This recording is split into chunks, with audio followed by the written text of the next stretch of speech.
Today is the solemnity of the Sacred Heart of Jesus. The Sacred Heart of Jesus has always been very close to the hearts of Jesuits. One of our former generals, Father Pedro Arrupe, popularized this devotion to a great extent. Tradition has it that our Lord appeared to Saint Margaret Mary Alacoque and through her communicated to the world the generous nature of his heart. Of the 12 promises that our Lord made to Margaret Mary, one is of very special significance, in which our Lord says that in his heart one will find an infinite ocean of mercy and forgiveness. This is very much in keeping with the Jesus that is portrayed by the Synoptic Gospels and the Gospel of John. As a matter of fact, when Jesus came into Galilee in the Gospel of Mark chapter 1 verses 14 and 15, he proclaims the kingdom, which is God's unconditional forgiveness and love, and expects nothing in return except an acceptance of that unconditional love. The proclamation is that the kingdom has come already, and none of us can do anything to bring it about. It is given as a gift. It is given freely. What we have to do is receive the kingdom like a child receives it, with openness and with spontaneity. This is basically the love of God made visible in Jesus. Of the many things that one could say about this solemnity, I want to pick out 3 for our reflection today. And the first is that the heart is a symbol of the entire person. So the heart of Jesus is a symbol of who Jesus is. The Gospel of Matthew tells us that Jesus is Emmanuel, which means God with us and God for us. A God who cares for us at every single moment.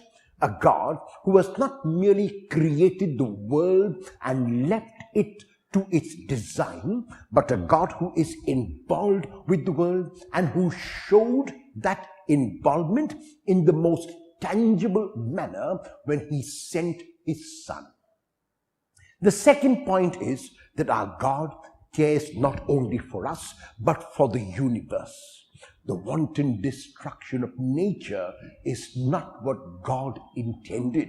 When God created the human race and asked them to be fruitful and multiply, he asked them to use and not abuse the earth. And so the Feast of the Sacred Heart is a call to each one of us to also use the resources that God has given so generously and freely, not in a manner that is selfish and self-centered, but in a manner that is responsible. And the third point of the feast is that there is an intimate connection between the celebration of the Eucharist and the Sacred Heart of Jesus. I refer not merely to the ritual of the Eucharist, but I refer to the celebration of that Passover which the Lord himself celebrated with his disciples when he brought his whole life together in the symbol of the offering of the bread as his body and the wine as his blood. What are the implications of the Feast of the Sacred Heart for me?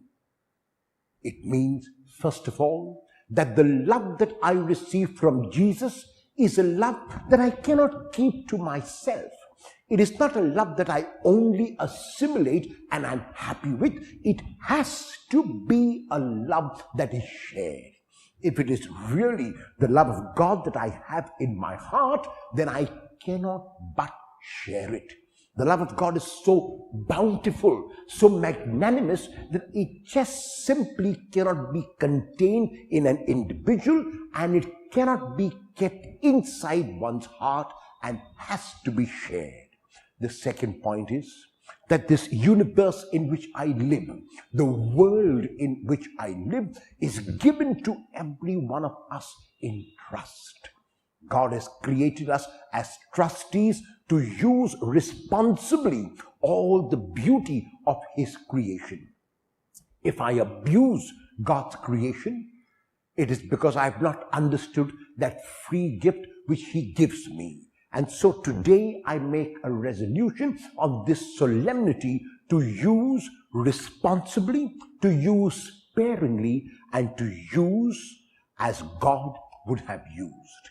And finally, the Eucharist that I celebrate every day must be a sacrament in which I make the Lord Himself present. Today, the Sacred Heart of Jesus will not be known by anyone unless I make the Lord present. When I love unconditionally, when I serve without expectation, when I give without counting the cost, then I celebrate the feast of the Sacred Heart of Jesus again and again, and I make not merely the Sacred Heart of Jesus visible, but I make the risen Christ visible to all.